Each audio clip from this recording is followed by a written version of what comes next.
Hello everyone again, and welcome to the Fooly Cooley Premiere Countdown Pillows Discography Podcast Deluxe, Extra Deluxe Hospitality, Reloaded, and Knuckles a la mode, Super Alpha 2 Electric Boogaloo, A Tale of Memories, with Trail Mix featuring Dante for the Devil May Cry series, in Technicolor but also grayscale, in a baby carriage rodeo style, filled to the brim with spiders.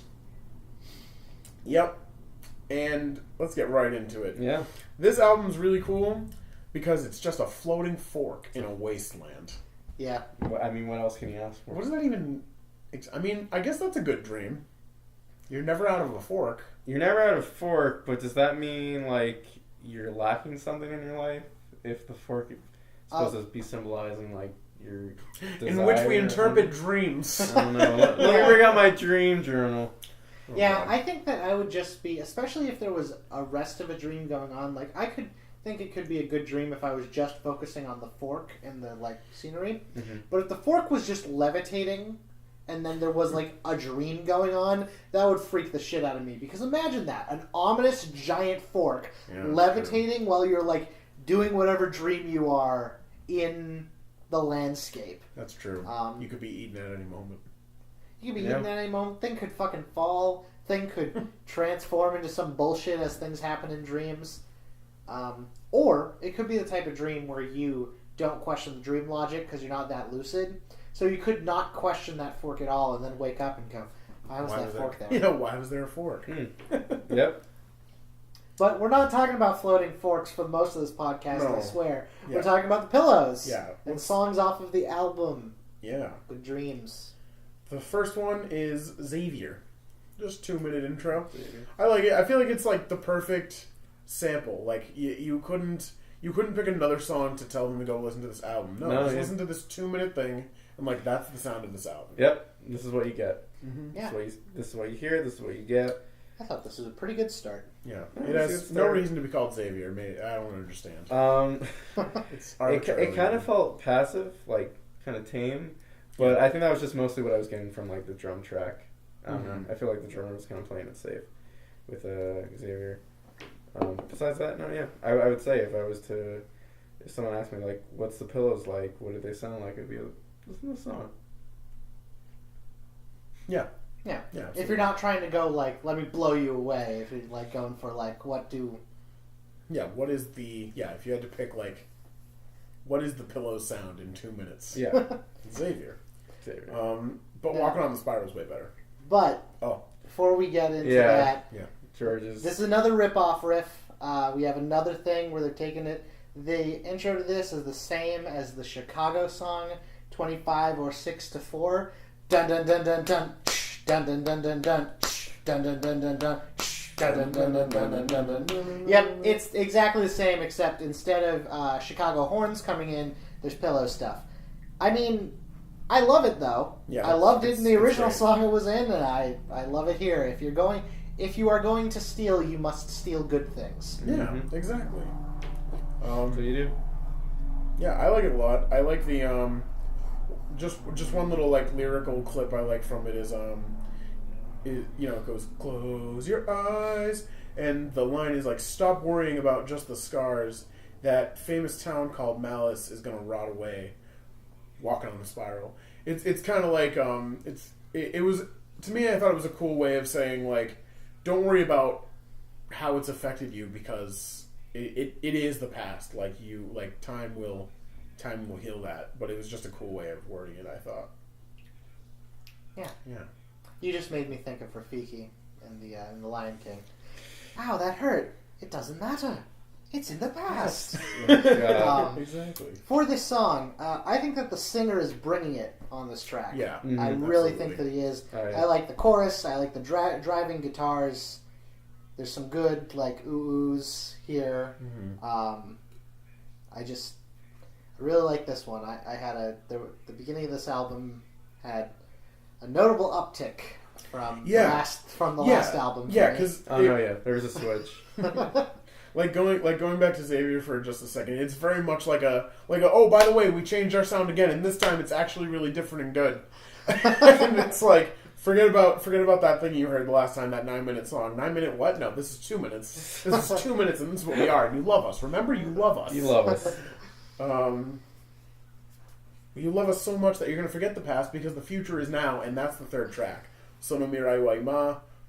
I love that song so much. Oh, yeah. I do like Walking on the Spiral, but I think that future is now is just sort of like it's like Charmeleon to its Charmander. Like it takes one more step further, in my opinion. And I really like it. And it's just another really cool image of what they're trying to say, like the of like succeeding in your aspirations, like you're running so fast you're catching up with yourself. Like I'm thinking of like Superman going like around the world or like something like that. Right. And it's just a really good hook. Oh no, yeah, definitely. I mean, I was a fan of that progression. It was just pretty much grooving, and an even bigger fan to that solo that came on. So yeah, no, I was just the solo I love too. Yeah, I thought this song had a good like full musicality to it. One thing that was like worming its way through my brain as I listened to it is that like this sounded a lot like another one of their songs, and I couldn't pinpoint which one it was. But it really felt like there was some iterating going on here. I don't know if it was doing that lyrically, but musically there just seemed to be like it felt like it was just a couple steps off from another song, but I didn't know which one that was. If any of you out there in podcast land think you know which one it is, put it down in the comments. Please do. I hope at least some of the audience is people who've listened to these albums and are interested in hearing other people's opinions, as opposed to just like, I mean, I want to get as many people into the Pillows as possible, right? But it will be interesting to see. All right. Yeah. You stand there like an angel? Yeah. That was pretty cool. I feel like the chorus, for me, the chorus is the best part, just because it builds up the appearance of this girl being like kind of in his space. Like by the end of the chorus, you're like, oh shit, she's here. Whereas at the beginning, it's like this slow build up every time the chorus starts, and that's what I thought was really cool. Like it's reminding you every time that like when she appears, it really, really matters. So I do like that. What about you, Sean? I mean, it had a nice, simple waltz time signature, which you know you really can't beat. Besides that, nothing really else kind of was standing out for the song. So, yeah. Yeah, I like this one. I like the kind of like rolling guitars, the bouncy drum track. I like that it kept kind of light and like in a lot of places it just didn't. So far in the album, there just isn't stuff that gets bogged down, and that was very much appreciated on this listen. But I think that's all I have on that one. What about Orange Film Garden? So this one was like, I thought lyrically this one's like talking about a girl like messing with him. Like, I didn't know if I fully was there, but there was a tinge of that. This one just kind of like, I don't know. It's another one of these Pillow songs that didn't fully hold my attention during it. I found myself having to having to actively bring myself back to the song, where the song wasn't exactly doing that by itself. Yeah. So yeah. You, Shem? For Orange Film Garden? Yes. Yeah, I got a like post-punk mindset again with like what exactly we're hearing with the guitar tracks, of at least in the intro, of just like the kind of messy bends and just kind of like out of tempo like notes, kind of just creating that idea of just we're lazy but we're still trying, which I think they do a good job at. So yeah, that's actually why I really like this song, especially like as it goes towards the second half and the outro, because I highly recommend headphones for this song specifically. because the way it uses like the left and right kind of like panning makes you feel like, for me, like this song is all encompassing if I'm surrounded by it. Like I have to like be wearing earbuds or like headphones to fully enjoy it, just because of the way like the two different guitar tracks are going at the end, because they're slightly separated in time, but they're always sort of happening at the same time. It's very hard to explain. It's like that continuous da-na-na-na-na-na, but then it's happening on a higher pitch like every other time on your right side. And for me, like it's almost impossible to escape, especially when I am under the influence, because oh boy, that like this is one of my this is one of my favorite songs from the album, just because of how specific and weird it sounds. I don't think there's another song like that. I'm just gonna end that statement. I don't think there's another song like that I've heard specifically. All right. That being said, I don't love Frontiers, which is the next song. It doesn't. I could just take it or leave it. It doesn't offend my senses, but well, one thing offends my senses because I'm pretty sure they were using a triangle in this. I didn't even at hear like that. one point. It was like really Wait, high like pitch. a real triangle? I think so, because like I just would hear this high frequency. And just like it was nails on a chalkboard, so yeah, I was not. Nails on a chalkboard. Nails on a chalkboard. Oh God! It was not the Tengu from the Power Rangers movie. Anything but that. You know, when I first saw the triangle like as an instrument in like kindergarten, yeah, I really assumed it wasn't a real instrument. Like I really just thought it was like, oh, like this is something for kids to make music with, like me. Like I can make music with a triangle. I didn't assume it to be like a legitimate instrument. Like, yep. I don't know. And yet here we are. Any good uses of the triangle? I don't think I've ever experienced. You in like full band, like in orchestral stuff, right? And okay, yeah. and like in like band ensembles, you can get some really good things out of it.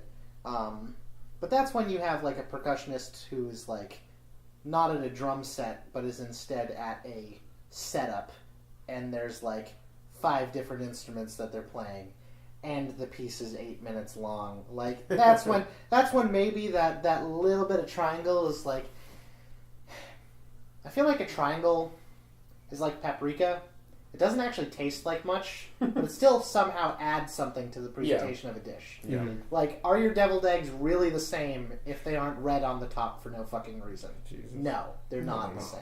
They just look like whipped hard-boiled eggs. Yep. Like hard-boiled eggs that you like just like played with for like an hour. Yeah, you just like had a good time like mixing them for no reason. I don't know where I'm going with this. Yeah, right. Frontiers kind Most of likely to suck eggs. Oh God. That might be the pitter-patter of a dog you're hearing, but that's completely okay. What about Lo-Fi Boy Fighter Girl? First of all, great title. Yeah, 100%. I love the idea of that. I love the idea of a Pillow song titled Lo-Fi Boy Fighter Girl. Yeah. I really liked the intro. There was good imagery in the lyrics. It was short and sweet and pretty good. Yeah, absolutely. It didn't give me like... I can say that I don't think that it fully delivered on how much I should like a Pillow song called Lo-Fi Boy Fighter Girl, but merely by existing it is satisfying. I see that. So here's the thing. So when you read the translated lyrics, did you not also think that this song was unintentionally like a Scott Pilgrim theme song? I could totally see that. Right, Yeah, absolutely. I could totally see that. Absolutely. Go listen to the song, tell me I'm wrong. It's almost identically perfect. Like when you look at that translation, at least the one we were looking at, I thought that was like, this is oddly specific. Like it's not even like, oh, this is like generally the themes of the thing, because it's really not. It's just oddly specific to who the characters are. Right. I was like, whoa, okay, cool, perfect. I'm not even sure what else I could like ask for from that track. But I definitely know what you mean. Like when you first like see, oh, the Pillows like made this type of song, like I can't wait. it doesn't give you like that crazy sunshine like response. Right. But I totally get what you mean. It's totally a good like track name for that kind of type of song. Mm-hmm. Shem, what did you think of that one? We're talking about Lo-Fi Boy. I didn't really have that much strong opinions on it. For some reason, and it pains me to say this, like, if I listen back to it, maybe it'll change, but at the time I was listening to, like, first listen, something felt phoned in. I don't know what part of the song felt phoned in, but I know something felt phoned in. Interesting. So. All right. So New Year's Eve. Yeah. I'm just gonna start off. I'm now getting a Wilco tone from the Pillows, which I wasn't expecting to hear, like influence wise. You're not gonna go what? Wilco. Who? It's a band. Whomstead Yaldiv. But anyway, they're more known for like folk rock, so it was interesting to see. I mean, not too interesting because Pillows have done that in the past of like switching things up, but I don't know. It was a nice surprise. Didn't expect to hear that from them. Okay. Yeah. Okay.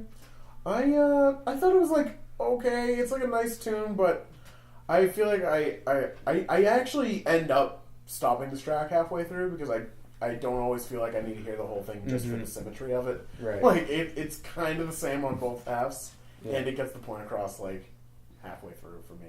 Mm-hmm. I don't have anything to say about New Year's Eve. Like it's hard to even comment on. Like even if you don't like it, it's hard to like. Yeah, it gives take me time to it gives me about exactly 0. But that is also keeping in mind that sometimes these songs have given me negatives. So it's just that's true. Exactly. Like it's just sort of a break even to this is a song. It's a song that exists. Yeah. The Pillows made it. Yeah, it's definitely a song. it's not like garbage. Right. But, it's listenable. Yeah, it's listenable. But then even more listenable is Bad Dreams. Bad Dreams. The interlude of this. Can album. I just say, Bad Dreams should have just been the ending last song. Oh yeah. I wanted a total flip that the title of the album was Good Dreams, but they end with Bad Dreams. And there's not even a Good Dreams song on the album. Yeah. That would be really funny, honestly. Yeah. Intro was kick-ass. Bassline was great. The wolf howl. Yeah, the wolf howl. There's like the. It sounded like a MIDI wolf howl though, which is weird. Like it Rise from your grave. Yeah, exactly. It sounded like an old adventure game. Like it sounded like a Sierra game wolf howl. You know what I mean? Yeah, 100%. But honestly, there are werewolves on Escape from Monkey Island, right? Like monkey I don't know. Monkey werewolves? That would be cool, right? Oh no, it would be awful. Yeah, I really dug this one. Yeah. I really dug this one. I am also wholeheartedly in Shem's camp that this could have been a Hot 9 track album, and and we could have. Yeah, I just think with this, like, it was one of those tracks where you could just see they were just having fun. They just said, "Fuck it, yeah, let's just do something." And then like you can hear like the cowboys like running and shooting off their like guns. Like, what kind of? It sounds more exciting than nightmarish, but I can still imagine it being like a bad dream. Like, shit go like you get shot in this dream or something. Yep. You know what I mean? I think that thinking about when the Pillows make a really good album, they make a full album. Mm-hmm. When the Pillows make a bad album, they generally make an okay to good EP. Yeah, pretty much. If you take something that isn't like and not necessarily bad, but if you take something that is like an okay Pillows album, it usually still has a couple of tracks on it that are like good. It's just they decided to release a full album instead of releasing those 5 songs.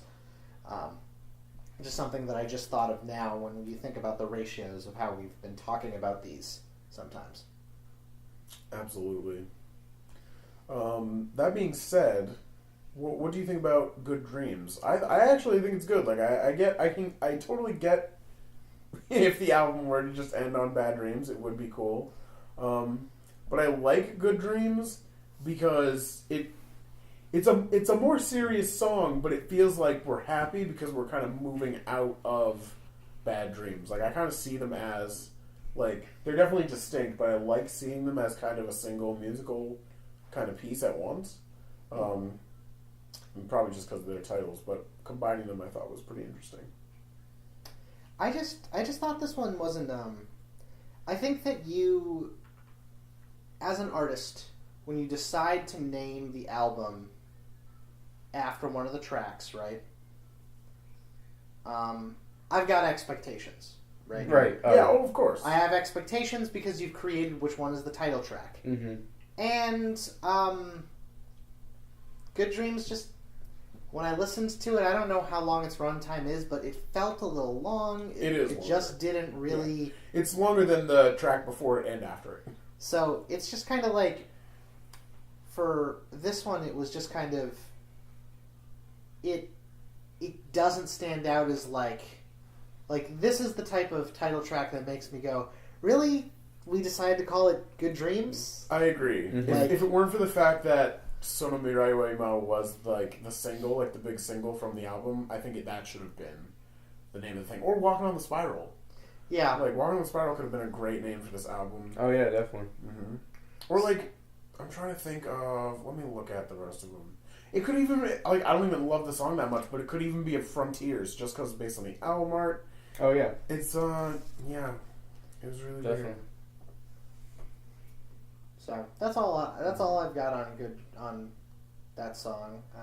Shem, what did you think on that? Yeah, for Good Dreams, I just thought it made sense. I mean, like, to have... Honestly, I would have flipped the two. I would have had Good Dreams first, and then Bad Dreams. I can see that. And do a cool transition between the ending of Good Dreams into Bad Dreams. If the 9th track on this album was Good Dreams / Bad Dreams and it transitioned into Bad Dreams, I think I'd have a very different opinion. Yeah. Of it, honestly. I could see that. Because even though I'm not a huge fan of Good Dreams, if it all technically worked as build up, as like a prelude to Bad Dreams, that could be something I would be really into. Right. I can see that. That's actually a really good idea. I hadn't even thought of that. We'll put it in a playlist, folks. We'll reverse it and see what happens. That being said, I actually really like Rosie Head. Rosie Head reminds me of I'm Broken Peace from yesterday's album, where it's just kind of like, by the way, like, here's our like bass sound again. Right. Like, don't forget who we are. We're always going to change something in some way, but we're also going to give you like a really cool, just like kind of like what you want. That is one thing I do like about the Pillows that you don't get in a lot of art forms, where they will create something and they will always like try to innovate and like try to make it new with each one. But the Pillows, without fail, will be like, oh, by the way, like, here's that thing you want as well. Like you almost never see that in like, this is a completely fucking crazy comparison. But if you ask me, like, you almost never see that in like video game sequels. Like, you always just want it to fucking be the same thing but fucking better because it would be fine, and that's just all you want. It doesn't need to like have all these like extra things. But you know, of course, it always has to like have some like extra like sort of flashy thing going on. But that is why I like the Pillows. Like, even as much as they change, they will always be like here's what we know you like this about us, so we're always going to give you that too. Quick tangent on the video game thing before getting into my thoughts on the song. There is like a couple sections of time, or a couple examples of when it was like doing it, and that's like first couple Crash Bandicoot games, right? Are exactly that, where it's just the same thing but better. Sly Cooper 2 to 3 absolutely is a perfect example of like, right. Well, this game just needed tighter mechanics, and that's really all anybody wants, so we'll just give that to them. But the so I totally understand what you mean though, because then And like Paper Mario 1 to 2 is a perfect example, but the rest of the Paper Mario series is a perfect example of what you were talking about. Yeah. Where they just decide to spiral off into Crazy Town. Yeah, a lot of RPGs Yeah. will do that. Like, RPGs with, like, the coolest, like, unique mechanics or something. Like, something that makes it, like, different. They will always just, like, inflate it, I think. You know what I mean? Like Fire Emblem, but we won't talk about that. On my thoughts on the song, I enjoyed it. I liked the kind of dissonant chords that were going on. I thought that this had like a little bit less of a full sound, but I thought it worked here. I love there's just a part in it where it's just like, it's not enough that the whole song breaks apart, but there's just like chaotic echo going on, and I really enjoyed that part of it. Yeah, that's pretty cool. Yeah, Rosie Head's just like fun. Shem, what do you think about Rosie Head? I thought the guitar work was good. It was a nice. What I really appreciated, which is a very minute thing to say, was just a nice blending between the rhythm guitar and the lead guitar. And then I was just still saying, it was just like, should have ended with Bad Dreams. Should have ended the album with Bad Dreams. But that's basically it. I didn't really have too much for. Okay. And then what was your top two? My top two were Bad Dreams and Sono. That Future Is Now? Yeah, That Future Is Now. Yeah. Those are my top two. Dork? So I'm gonna go with Bad Dreams, and then I'm gonna go with Walking on the Spiral. Okay. Yep. Has a stolen riff, doesn't fucking matter. Yeah, no, I don't think it does the least either. My top two were also That Future Is Now, Sono Mirai wa Ima, Orange Film Garden. I am addicted to that outro, only with headphones. Mm-hmm. It's beautiful, especially when it's just that's the only thing you can hear. You're in a quiet place. You're not even hearing cars going by. You're just like, oh god, these guitars are off, but they're coming at me, and it's whoa. And then for the bottom two, again, sort of like Thank You My Twilight, where there are just a couple tracks that you can kind of clip off to like make the whole thing more succinct. You have Frontiers and New Year's Eve, just because those ones were just sort of they were extra for me, honestly. They were just sort of like on the side. Honestly, I'm gonna something also in the running with me would be Good Dreams, but it has impact of a sort, so I'm gonna go with the same two. Really? I think both Frontiers and New Year's Eve were just kind of. Yeah, it was just like, I don't know. I mean, my notes on both of them, like my notes on Frontiers is includes the words would skip. Yeah, and exactly. New Year's Eve is me not having much to say, so. Mm-hmm. Yeah, no, mine were Frontiers as well, and I had Lo-Fi Boy just because. Dang. Okay. Just because it's something like I phoned in, and when I hear something, they're just like, they just kind of like phoned it in just so they can get that paycheck faster. Just kind of bums me out a lot. So yeah. I can understand that because I like I said before, I do think that a lot of my enthusiasm for this song is carried by the fact that itself. The title itself and the fact that the Pillows made that a song by that title.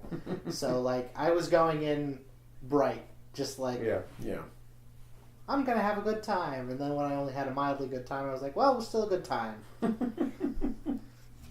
Yeah, absolutely. Well, that about wraps it up for today. We'll see y'all tomorrow for another album, and that name escapes me, so it'll have to be a surprise. Or you can just Google it. Good night! Bye! See ya!